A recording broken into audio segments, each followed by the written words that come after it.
Hi everyone. ఈరోజైతే మా ఇంట్లో పసుపు హార్వెస్టింగ్ చేస్తున్నాను అనమాట. ఇది ఫస్ట్ ఇక్కడ ఉంది ఒక మొక్క, ప్లస్ ఇక్కడ ఒక 2 ఉన్నాయి. మొత్తం వదిలిపోయాయి అనమాట. అది గ్రీన్గా ఉన్నప్పుడు కాకుండా కొంచెం వడిలిపోయి మొత్తం అసలు ఆకులు మొత్తం డ్రై అయిపోయి లీవ్స్ అన్ని ఎండిపోయిన తర్వాత తీయాలన్నమాట. అప్పుడే కింద బాగా వస్తుంది పంట. ఇప్పుడైతే మీకు సెకండ్ టైం వేయడం అనమాట. ఇది ఫస్ట్ టైం ఒకసారి వేసిన తర్వాత తీసి అక్కడక్కడ వేసాము. చూడండి ఎంత బాగా వచ్చాయో.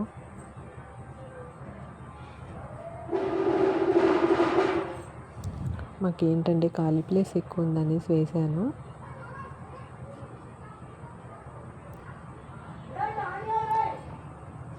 పసుపు మనం ఇంట్లో ఇట్లా పండించుకుంటే ఇంకా ఒక సాటిస్ఫాక్షన్ ఉంటుంది కదండి.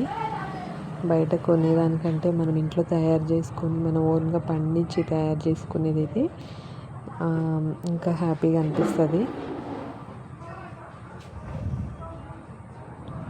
సో చూడండి ఇక్కడ ఫ్రెండ్స్ ఎంత బాగా వచ్చాయో.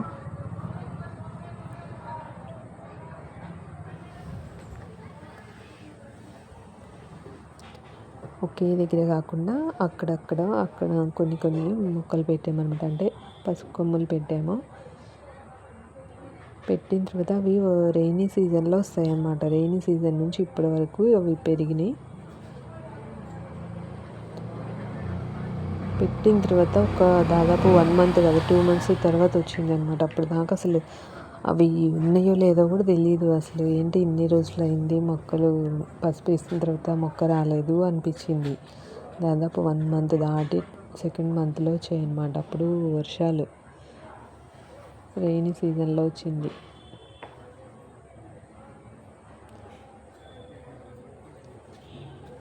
ఇక్కడైతే కొంచెం తక్కువే వచ్చిందండి. ఎందుకంటే ఇక్కడ కొంచెం గట్టిగా ఉంటుంది నేల. వాటర్ పోస్తున్నా కూడా ఆగవన్నమాట. ఇక్కడ కిందికి జారిపోతుంటాయి అన్నీ. నేల కూడా అంత మెత్తగా ఉండదు ఇక్కడ. సో ఇది ఇంకో ప్లేస్ అనమాట, మూడోది. మీకు చూపించలేదు ఫస్ట్ వీడియోలో. ఇక్కడైతే చాలా చాలా ఎక్కువ వచ్చిందన్నమాట. దాదాపు 3 kgs పైనే వచ్చింది ఇక్కడ. చూడండి ఫ్రెండ్స్ ఎంత ఎక్కువ వచ్చిందో. తోముతున్న కొద్దీ ఇంకా వస్తుంది లోపల నుంచి. చాలా పెద్దగా పెరిగాయి అన్నమాట ఇక్కడ మొక్కలు అయితే.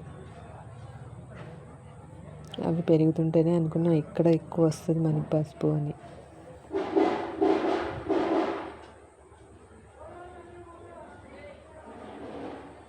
మట్టి అయితే చాలా ఉందండి. వాటర్ కూడా చాలా ఎక్కువ పడుతుంది ఇవి కడగడానికి.